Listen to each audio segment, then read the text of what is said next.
오늘 주신 하나님 말씀 함께 보시겠습니다. 창세기 12장 1절부터 9절까지 말씀입니다. 창세기 12장 1절부터 9절까지 기록된 하나님 말씀 제가 받들어 읽습니다. 여호와께서 아브라함에게 이르시되 너는 너의 고향과 친척과 아버지 집을 떠나 내가 네게 보여줄 땅으로 가라. 내가 너로 큰 민족을 이루고 내게 복을 주어 내 이름을 창대하게 하리니 너는 복이 될지라. 너를 축복하는 자에게는 내가 복을 내리고 너를 저주하는 자에게는 내가 저주하리니 땅의 모든 족속이 너로 말미암아 복을 얻을 것이라 하신지라.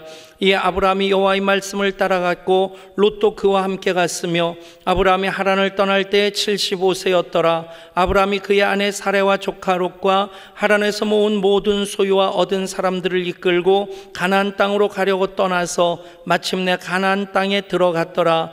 아브라함이 그 땅을 지나 세겜 땅 모래 상수리 나무에 이르니 그때 가나안 사람이 그 땅에 거주하였더라.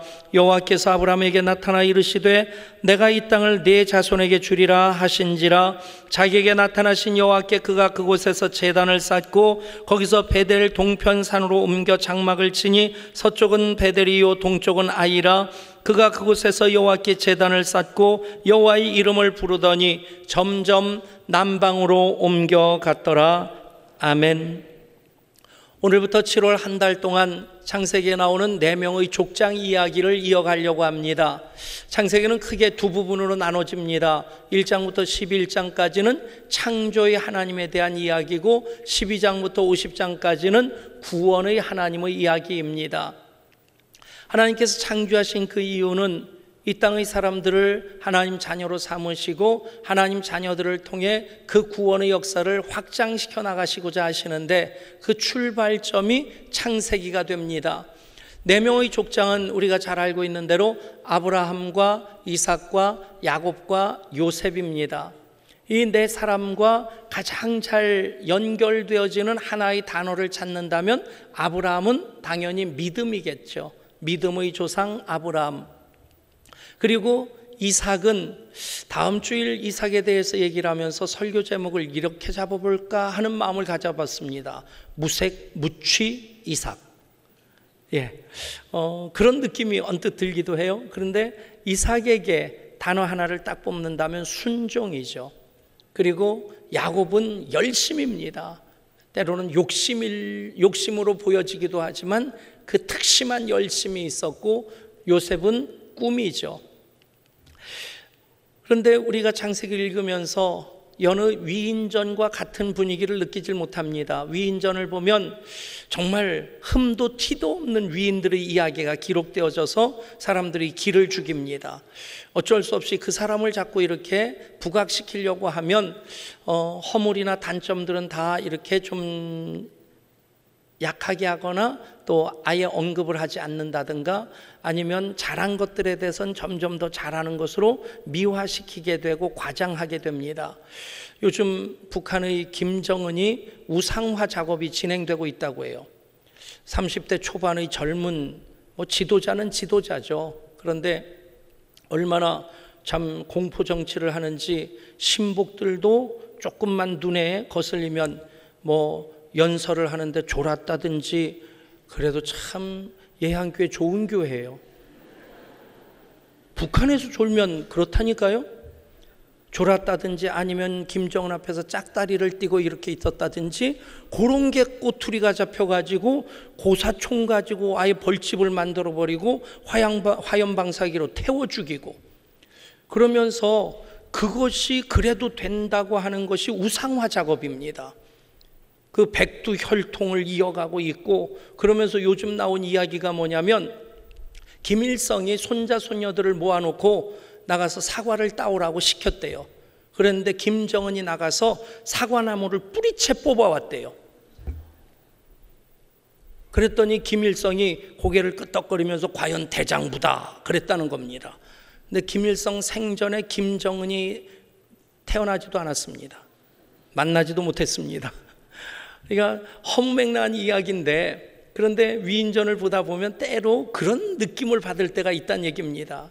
그런데 여러분 아브라함도 이삭도 야곱도 요셉도 우리와 똑같은 사람이고 그들도 실수를 했고 그들도 허물이 있는 사람들입니다. 그들도 구원받아야 될 사람들이란 얘기입니다. 무슨 얘기입니까? 그럼에도 불구하고 하나님께서는 그들을 사랑하심으로 자녀 삼으시고 그들을 통해 하나님의 구원을 이루어 가신다는 겁니다. 아브라함도 우리가 믿음의 본 삼아야 될 대상이긴 하지만 아브라함 이야기, 이삭의 이야기, 야곱의 이야기를 통해서 우리는 그 허물 많고 실수가 있는 사람들을 구원하시고 그 구원을 위해 귀하게 사용하시는 하나님께 더 주목해야 될 줄 믿습니다. 그러면 우리는 또 새롭게 하나님을 만나게 되고 아브라함의 하나님이 나의 하나님이시다. 아브라함의 복이 그러면 나의 복이 될 줄 믿습니다. 아브라함의 그 일생을 통해서 가장 강조되어지는 하나의 단어를 얘기하라면 당연히 믿음입니다. 그래서 아브라함을 믿음의 조상 그렇게 얘기를 합니다. 근데 그 믿음을 히브리서 11장에서 아브라함에 대해서 간단하게 정리하면서 뭐라고 하냐면 아브라함은 믿음으로 부르심을 받았을 때 순종하여 장래의 유업으로 받을 땅에 나아갈새 갈 바를 알지 못하고 나아갔으며 그럽니다. 믿음으로 아브라함은 순종하여, 그러니까 아브라함의 믿음은 순종하는 믿음이란 얘기입니다. 누구나가 다 믿음이 완전하지 못합니다.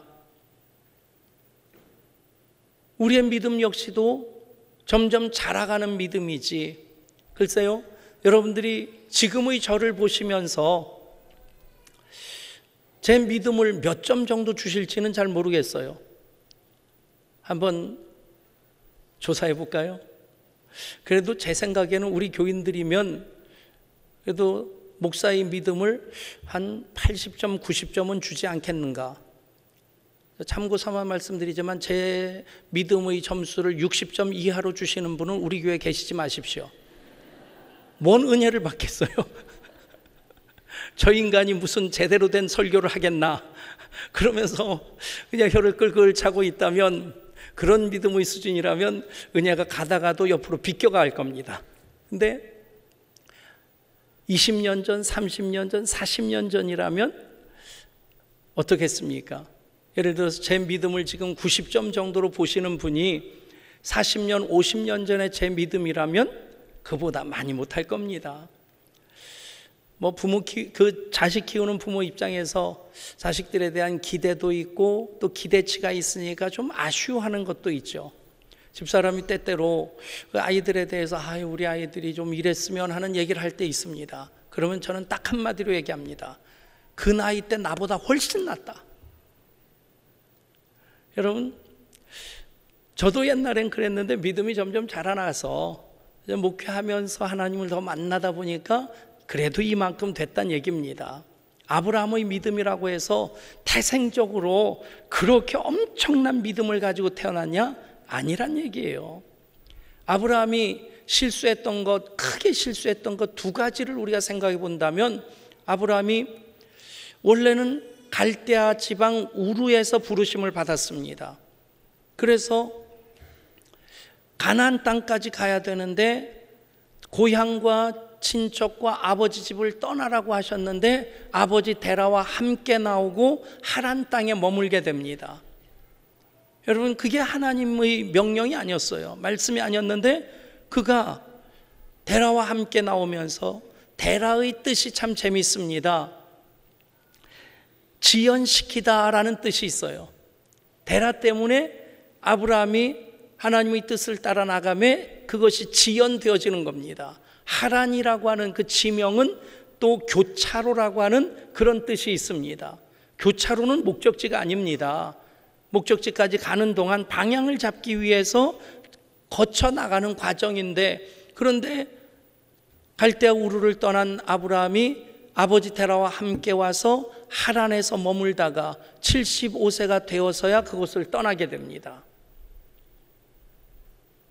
여기서 아주 중요한 또 하나의 교훈을 우리가 발견해야 되는데, 분명히 아브라함이 제대로 하나님의 부르심을 받지 못한 겁니다. 그런데 75세가 되었다면 결코 작은 나이가 아닙니다. 대부분의 사람들은 아이고 이렇게 됐는데 이 나이에 또 어딜 가서 무슨 일을 하나 그런 생각을 할 겁니다. 그런데 아브라함이 요즘 유행하는 노래 제목을 알았던 것 같아요. 뭘까요? 내 나이가 어때서? 따라합시다. 내 나이가 어때서? 75세를 핑계 삼지 않는 겁니다. 분명히 한 번 실수는 했지만 그 실수 때문에 주저앉지 아니하고 망가지지 아니하고 실수했음에도 불구하고 아브라함이 더 잘했던 것은 또 한 번 순종하는 겁니다. 여러분, 어떤 실수와 허물이 있든지 간에 우리가 아브라함 본받기를 원한다면 순종하는 믿음을 가질 수 있기를 바랍니다.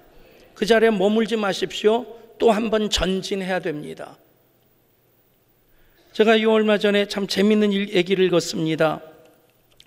해리 리버만이라고 하는 화가 얘기인데 1880년대 태어난 사람입니다. 폴란드에서 태어나서 유대인 랍비의 꿈을 가졌었는데 워낙 가난한 나라니까 아메리칸 드림을 꿈꾸면서 단돈 $6를 가지고 1900년대 초반에 미국으로 건너갑니다.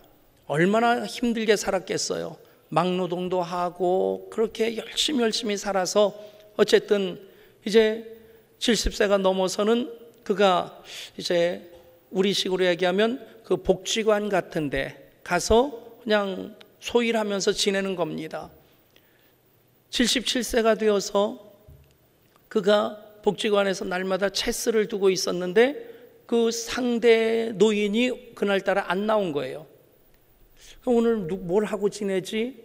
따분해하고 있는데 옆방에 있는 젊은 청년 교사가 할아버지 오늘 할 일 없으시죠? 그래 친구가 안 나와서 체스도 못 두겠어. 그럼 할아버지 그림 한번 그려보세요. 그림을 지도하는 선생님이었는데 그림 그려보라는 겁니다. 내가 77세 되는 이 날까지 붓 한 번 안 잡아봤는데 그림을 그릴 줄도 모르는데 무슨 그림이냐고. 그러자 할아버지 그 젊은 청년이 얘기하는 겁니다. 할아버지 할 일도 없는데 한번 해보세요. 하다 보면 재밌을 거예요. 그래서 그림을 그리기 시작했는데 1년 동안 본인도 재미있고 그리다 보니까 잘 그리게 되고 그래서 그림 교사에게 좀 가르쳐달라고 요청을 하니까 그 교사가 그런 얘기를 하는 겁니다. 할아버지는 지금 할아버지 나름대로 참 잘 그리고 계십니다. 그냥 그대로 계속 그리시면 됩니다. 그래서 80세 초반에 개인전을 하게 됩니다. 103세 때 1983년에 세상을 떠나는데 그때까지 개인전을 20회 이상 열고요. 원시의 눈을 가진 미국의 샤갈이라고 하는 호평을 받으면서 미국의 유수한 박물관마다 해리 리버만의 그 작품이 다 걸려 있다는 거예요. 여러분 다시 한번 따라해 보시겠어요? 내 나이가 어때서? 여러분 특별히 60 이상 되신 분들은 그 숫자에 얽매이지 마시고 하나님께서 기회를 허락하실 때 다시 한번 도전해 보실 수 있기를 바랍니다. 2015년 전반기 정말 의미 있게 보람 있게 열심히 살아온 분들도 있겠지만 기억하고 싶지 않은 그런 실수와 허물이 있는 분들도 있을 겁니다. 아브라함이 어떻게 했습니까? 실수를 안 한 것이 아니라 실수를 했을 때 다시 부르심에 순종함으로 그 발걸음을 옮기기 시작했습니다. 여러분, 아브라함의 또 하나의 실수가 무엇입니까? 아비멜렉이 사라의 미모에 반해서 그를 취하고자 하니까 자기 아내라고 안 된다고 막아서야 되는데 뭐라고 합니까? 내 누이니까 맘대로 하라고. 여러분 남편 중에 그렇게 못난 남편이 어디 있겠습니까? 글쎄요, 저에게 그런 일이 없었으니까 망정이지 그런 일이 평생 없기를 바라는데 만약에 그런 일이 있다고 하면 눈탱이가 밤탱이가 되고 팔다리가 부러지더라도 막아서야죠. 여러분 여기 계신 남편들은 다 그런 남편이 될 줄 믿습니다.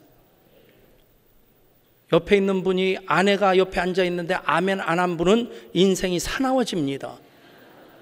이후로 벌어지는 일에 대해서 제가 책임을 못 집니다. 다시 한번 기회를 드립니다. 여기 계시는 남편들은 다 그런 남편이 될 수 있기를 축복합니다. 여러분, 얼마나 못난 사람입니까?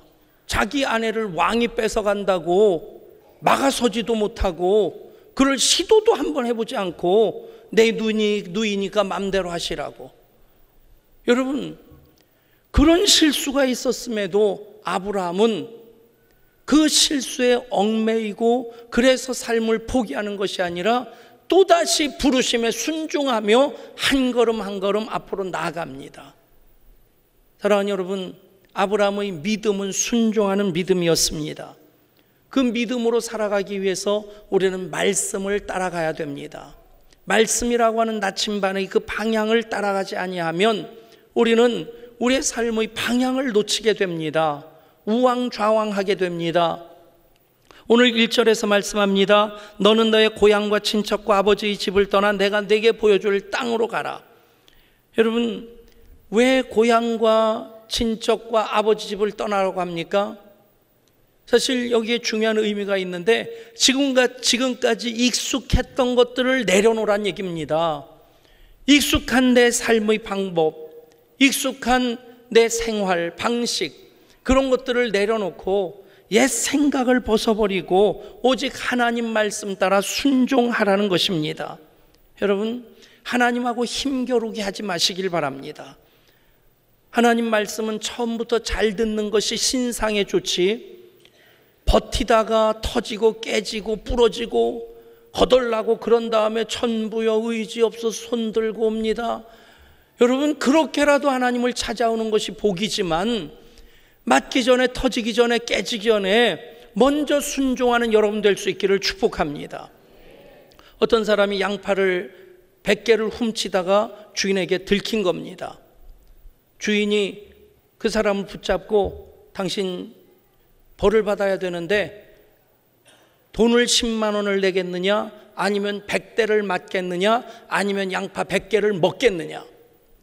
이 사람 생각해 보니까 돈 내자니 돈 아깝고 매 맞자니 아프겠고 그래도 그게 제일 쉽겠다 해서 양파 100개를 먹겠다고 한 거예요. 오늘 집에 가서 시작해 보십시오. 양파 글쎄요, 하나 정도는 와자가자 깨물어 먹을지 몰라도 2개, 3개 먹기 시작하면 속이 쓰리기 시작할 것이고 10개 먹으면 이러다 죽겠다는 생각이 들 겁니다.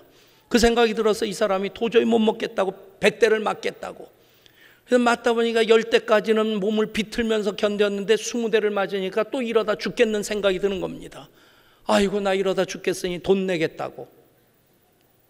여러분, 처음부터 돈 냈으면 양파도 안 맞고 양파도 안 먹고 매도 안 맞을 텐데, 여러분, 하나님과 힘겨루기를 하면서 그렇게 버티다 보면 많이 힘들어집니다. 몸도 맘도 삶도 굉장히 힘들어집니다. 여러분, 하나님과 힘겨루게 하지 마시고 말씀 붙잡고 사실 수 있기를 바랍니다. 그만큼 우리는 더 풍성함을, 더 행복함을, 더 기쁨을 누리게 될 줄 믿습니다. 그렇게 하나님께서 아브라함을 부르신 목적이 무엇입니까? 너는 복이 될지라. 아브라함의 순종을 보시려고 부르신 것도 또 하나의 이유가 될 수 있을 것입니다. 아브라함의 믿음의 크기가 얼마나 큰지 그것으로 두고두고 후손들에게 그렇게 교훈을 삼으시고자 하시는 그 뜻도 있을 겁니다. 그런데 정말 하나님께서 아브라함을 부르신 그 중요한 이유는 복을 주시기 위해서입니다. 너는 복이 될지라. 내가 너로 큰 민족을 이루고 내게 복을 주어 내 이름을 창대하게 하리니 너는 복이 될지라. 아멘. 하나님께서 복을 주시고자 아브라함을 부르신 겁니다. 그런데 그 복이 아브라함의 배만 불리고 아브라함의 주머니만 불리는 그런 복으로 주신 것이 아니라는 겁니다. 3절에서 뭐라고 말씀합니까? 너를 축복하는 자에게 내가 복을 내리고 너를 저주하는 자에게는 내가 저주하리니 땅의 모든 족속이 너로 말미암아 복을 얻을 것이니라. 아멘. 여러분, 이게 굉장히 중요한 겁니다. 아브라함 배를 불리기 위해서, 아브라함 주머니를 두툼하게 하시기 위해서 하나님께서 아브라함에게 주시는 복이 아니라 아브라함을 통해서 땅의 모든 족속이 다 복받게 하시고자 하심입니다. 세상 사람들은 공부해서 남주냐, 출세해서 남주냐, 돈 벌어서 남주냐, 그런 얘기를 합니다. 예수 믿는 사람들은 이 말을 바꿔야 됩니다. 따라합시다. 남 주기 위해 공부합시다. 남 주기 위해 출세합시다. 아멘. 그러면 우리의 삶의 이유와 목적이 분명해지는 겁니다. 엊그저께 다음 세대 출정 예배를 드리면서 교사들의 열정이 이 예배당 가득 그렇게 채워지는 것을 느꼈습니다. 이 예배당이 뜨겁게 달궈지는 느낌을 받았습니다.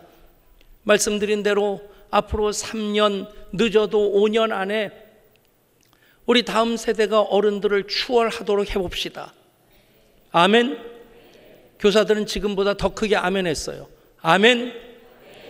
그리고 또 3년 후에는 교회 학교가 없는 교회들을 세워주는, 교회 학교를 세우는 그 일을 합시다. 여러분, 우리 교회가 부흥해야 되는 이유가 무엇입니까? 하나님의 더 큰 일을 하기 위해서입니다. 우리 교회가 복받아야 될 이유가 무엇입니까? 열방을 치유하며 행진하기 위해서입니다. 사랑하는 여러분, 너로 말미암아 세상 모든 민족이 복을 얻을 것이니라. 이 말씀이 우리 교회에 그대로 대입되어지는 말씀이 되기를 소원합니다. 이 말씀이 여러분들에게 그대로 대입되어지는 말씀이 되기를 축복합니다. 아브라함의 믿음, 순종하는 믿음입니다. 원래부터 그런 우리 길을 죽이는 믿음이 아니었단 얘기입니다. 순종하다 보니까 그 믿음이 그렇게 커졌습니다.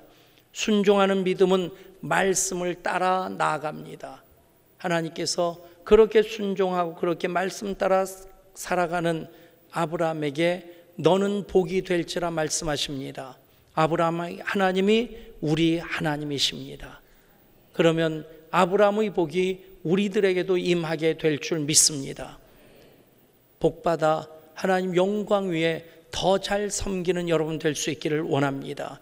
그것이 다음 세대의 비전입니다. 그 비전 가지고 여러분 기업을 세우십시오. 그 비전을 위해 여러분 직업을 구하시고 그 직장에서 열심히 일하시고 우리 청년들 그 비전 때문에 공부하면 하나님께서 그 길을 시온의 대로와 같이 하시고 그 한 사람 한 사람 비전의 사람들을 통해서 아브라함을 통해서 이루신 그 일들을 오늘 이 땅 가운데 계속해서 펼쳐나가게 될 줄 믿습니다. 여러분 한 분 한 분이 또 한 번 다른 분들에게 믿음의 아름다운 본으로 우뚝 설 수 있기를 주 예수 그리스도 이름으로 축복합니다. 하나님, 2015년 하반기를 시작하면서 하늘 식탁에 참여하여 주님의 살과 피를 나누었습니다. 이제 하나님 자녀들로 하나님 더 기뻐하시는 뜻을 이루기 위하여 아브라함의 하나님 만나기를 소원합니다. 아브라함 받은 복을 우리도 받기를 소원합니다. 아브라함처럼 순종의 믿음을 갖게 하시고 말씀 따라 나아가 너는 복이 될지라 땅의 모든 족속이 너로 말미암아 복을 얻을 것이니라. 이 말씀이 예양교회를 통해 예양의 권속들을 통해 이루어지게 하여 주시옵소서. 우리 주 예수 그리스도 이름으로 간절히 기도드리옵나이다. 아멘.